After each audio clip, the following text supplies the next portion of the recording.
Aku cantik tak? Cantik tak? Blur. Blur kan?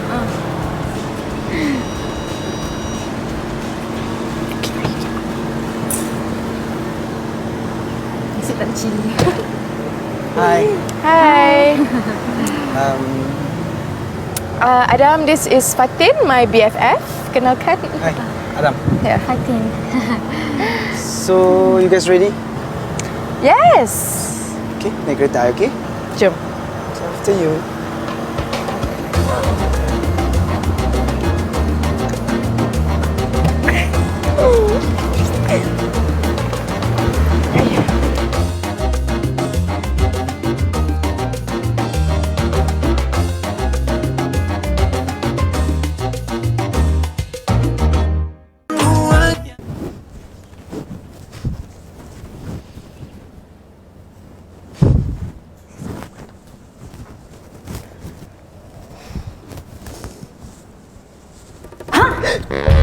Tersengih-sengih.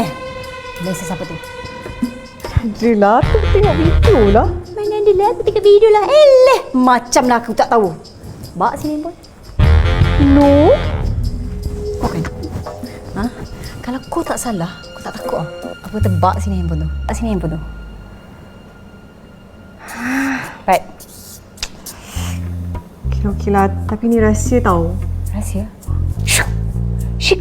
Syuk. Kod rahsia kita. Oh, kau rahsia syika syuk. Okey. Sebenarnya aku sekarang tengah mengenali hati budi si Jazli tu.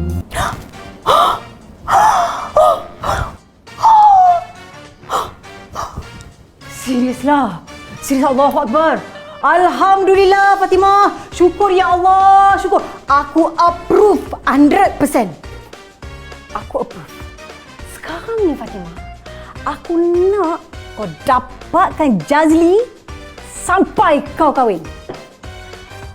Yang mak dia tahu langit tinggi ke rendah. Konon. Apa?